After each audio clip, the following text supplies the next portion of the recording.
अच्छा, समस्तीपुर, अररिया, पूर्णिया, मधुबनी, उसके बाद ये दरभंगा में ऐसे मामलों में चूँकि गलती लड़का और लड़की दोनों की होती है प्रेम प्रसंग में, लेकिन लड़के की अधिकांश मामलों में मौत हो गई है, हत्या हो गई है। जी देखिए, लड़कियों को नहीं मारा जाता है या उनके ऊपर कुछ जो बचाव के काम है, जो ये हत्या का जो कार्यक्रम है, हत्या का जो प्रोग्रामिंग है, वो लड़की वालों के द्वारा ही बनाया जाता है। जहाँ ये लड़का इसके मैदान में पूरी ताकत के साथ कूदा होता है कि हम झंडा गाड़ कर ही आएंगे और इस लड़की को मना करके, पटा करके और इससे शादी ही करेंगे, उस मैदान में कई और उसके जैसे जाबाज पहले से ही होते हैं। नमस्कार, आप देख रहे हैं खबर 247। आरती छोटू, पंकज सोनी, चंचला राजू और मधुबनी का डॉली और निशान था। उसके बाद दरभंगा से एक अजीबोगरीब प्रेम प्रसंग का मामला सामने आया है, जिसमें चाकू से कई बार हमला करके प्रेमी की हत्या कर दी गई और कई दिनों के बाद उसकी लाश समस्तीपुर में मिली है नदी के किनारे। क्या कहेंगे इस मैटर पर? मैंने एक फिल्म देखा था अभिषेक बच्चन के 2.5 अक्षर प्रेम के, उसके लास्ट में जब ऐश्वर्या राय और अभिषेक बच्चन दोनों मिलते हैं, सहयोग देखिए कि आज निजी ज़िंदगी में भी दोनों पति पत्नी हैं और उस फिल्म में भी परिवार से बहुत तकरार के बाद ऐश्वर्या राय और अभिषेक बच्चन का मिलन होता है। तो वहाँ पर कहते हैं अनुपम खेर कि पोथी पढ़ पढ़ जग मुआ, पंडित भया न कोई, 2.5 अक्षर प्रेम का जो पढ़े तो पंडित होए। कबीरदास जी ने ये दोहा कहा था। और आज जब मैं बिहार के युवकों और युवतियों का हालत देखता हूं, तो मुझे कहीं ना कहीं बेहद चिंता होती है कि क्या हो गया है इस बिहार को, किसकी नज़र लग गई है मेरे बिहार को। ये वही बिहार था जहां से हर रोज़ खबर आता था कि उस जिले के एक गरीब बच्चे ने IPS के एग्ज़ाम में टॉप मारा है, उस गरीब बाप का बेटा, किसान का बेटा ने ADGM का एग्जाम जीत में 1 नंबर पर आया है। एक खबर आता था नानपुर जैसे छोटे कस्बे से कि यहाँ एक गरीब वकील का बेटा ने UPSC परीक्षा में 23 साल की उम्र में टॉप किया है। अजीब अजीब न्यूज़ आते थे मेरे बिहार से। आजकल बिहार के हर कोने से एक न्यूज़ आती है कि प्रेम प्रसंग के कारण उस युवक की हत्या हो गई, प्रेम प्रसंग के कारण वो युवती फांसी लगा लिया, आत्महत्या कर लिया। क्या हो गया है, क्या कहाँ जा रहा है मेरा बिहार?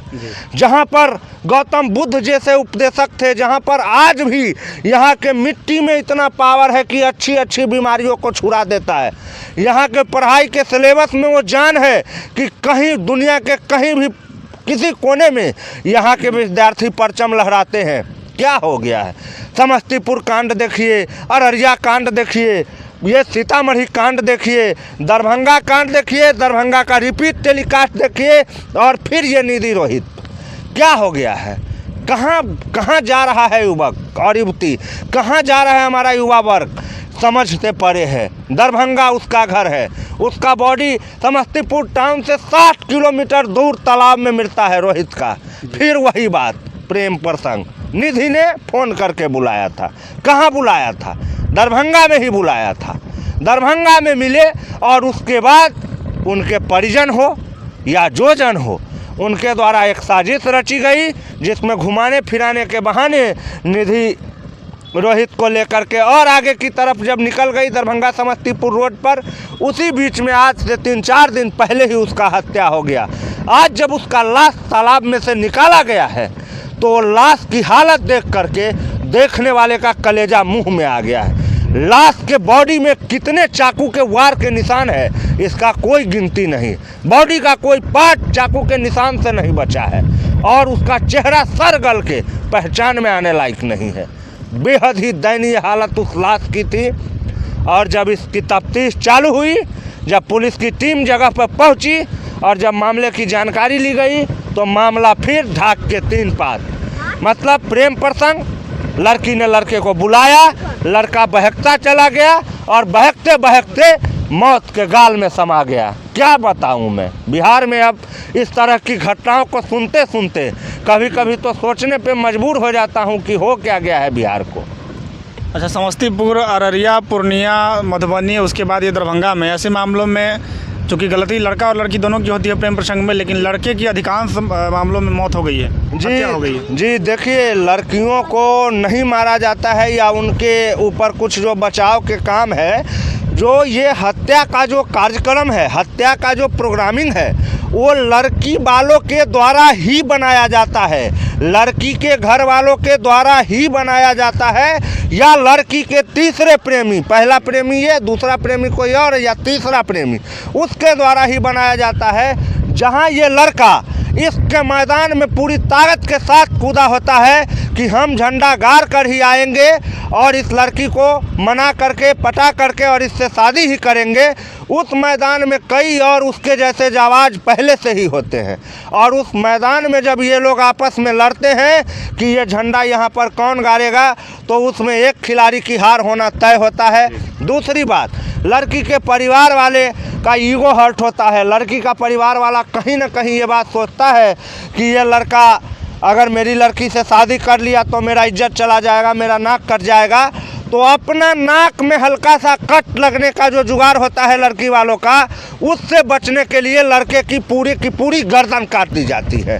ये पूरा प्रेम प्रसंग का जो मामला है, ये मामला कहीं से ऐसा नहीं है जिसमें किसी को निर्दोष बताया जाए। इसमें A to Z हर एक फंक्शन दोषी है, हर आदमी दोषी है, चाहे वो दोषी थोड़ा हो या ज़्यादा हो। लड़की वाला दोषी है, लड़का वाला दोषी है, लड़की दोषी है, लड़का दोषी है। अब बिहार में जो कानून व्यवस्था की प्रक्रिया है, उसके पास एक ही काम बचा है कि प्रेम करे लड़के लड़की और उनमें से एक की हत्या हो और उसके पीछे कानून और प्रशासन लगा रहे। अब यही बचा है बिहार में। आरती और छोटू मामले को जिस महिला मंच द्वारा न्याय दिलवाने की कोशिश की जा रही है इतने दिनों से, उन्होंने जो कहा था कि प्रशासन बेईमानी की तरफ बढ़ रही है, तो प्रशासन सिर्फ यही काम करेगी? अब यहाँ भी न्याय दिलाने के लिए 1-2 महीना लगेगा? तो महिला मंच वाली जो है बीना मालवीय जी, मैं उनका बहुत सम्मान करता हूँ। अब उनसे मेरा एक सवाल है आपके चैनल के माध्यम से कि आप जब इस तरह के मामलों में जहाँ पर लड़कियाँ पीड़ित होती है, वहाँ अगर आप जाते हैं, देखभाल करते हैं, जैसे आरती छोटू मामले में किए, तो आपका जो टीम है या आपके जो भी मेंबर हैं आपके संगठन में, उन लोगों को भी कम से कम तमाम मामलों पर एक्टिव कीजिए और हर जगह जहां पर लड़कियां मुसीबत में है या पीड़ित है, उसका मदद कीजिए और सहायता के लिए आप आगे आइए। ये सारा चीज़ जो होता है ना, ये एक राजनीतिक स्टंट है। ये लड़की का मरना, लड़का का मरना, उसमें महिला अध्यक्ष का आना, MP का उसके बारे में बोलना, बड़े तेजस्वी यादव से आरती और महिला मंच के अध्यक्ष का मिलना, ये सब कहीं ना कहीं राजनीतिक स्टंट है। मामला शुरुआत में प्रेम प्रसंग से होना शुरू होता है, फिर जाति पर आता है। यादव ही थे तो शादी कर देनी चाहिए थी। अरे भाई, शादी करना भी चाहेगा लड़का लड़की तब ना कोई कर देगा। दोनों सोच रहे हैं कि शादी हम वहाँ करेंगे जहाँ हमारा पिताजी बोलता है, तब तक बीच में जो है मौज मस्ती के लिए ये प्रसाधन प्यार किया जाए। तो आप जैसे ही किसी चीज़ का गलत उपयोग करोगे तो वो चीज़ भी आपका गलत उपयोग करेगा। तो आप प्यार का गलत उपयोग करते हो, प्यार आपका गलत उपयोग कर रहा है। नहीं, मुझे बार बार टॉर्चर किया जाता है आपके चैनल पर, कमेंट देखिएगा कि ये काला चश्मा वाला कभी प्यारे नहीं किया, इसको प्यार का मतलब ही नहीं पता है। तो रोहित को पता है ना मतलब, छोटू को पता है मतलब प्यार का, और राजू को भी मतलब पता था और पंकज को भी मतलब पता था।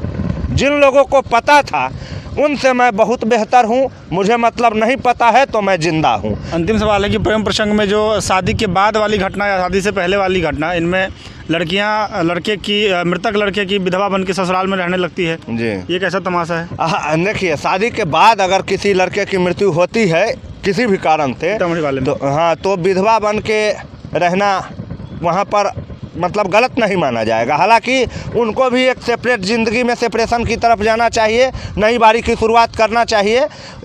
अकेले तो ज़िंदगी कटना बहुत मुश्किल है मेरे हिसाब से। बाकी कुछ योद्धा, मनीष कश्यप है, हमारे योगी जी महाराज है, सलमान भाई है, राहुल गांधी है, और मोदी जी ने तो करके छोड़ दिया। बड़े बड़े दिग्गज सब बैठे हैं जो अकेले ही जी लेते हैं, लेकिन सामान्य रूप के जो मनुष्य है जो उतने प्रतिभावान नहीं है, वो अकेले जीना उनका काफ़ी मुश्किल है।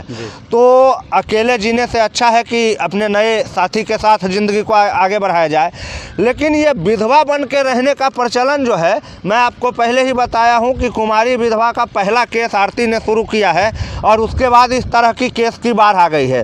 तो अब क्या कर सकते हैं, इसमें एक ही चीज़ होगी कि जो भी अंजाम आ रहे हैं इस तरह के घटना का, उसे बस देखिए और लोगों तक खबर पहुंचाइए। धन्यवाद आप सभी दर्शकों का और आपका भी बहुत बहुत धन्यवाद। जय हिंद।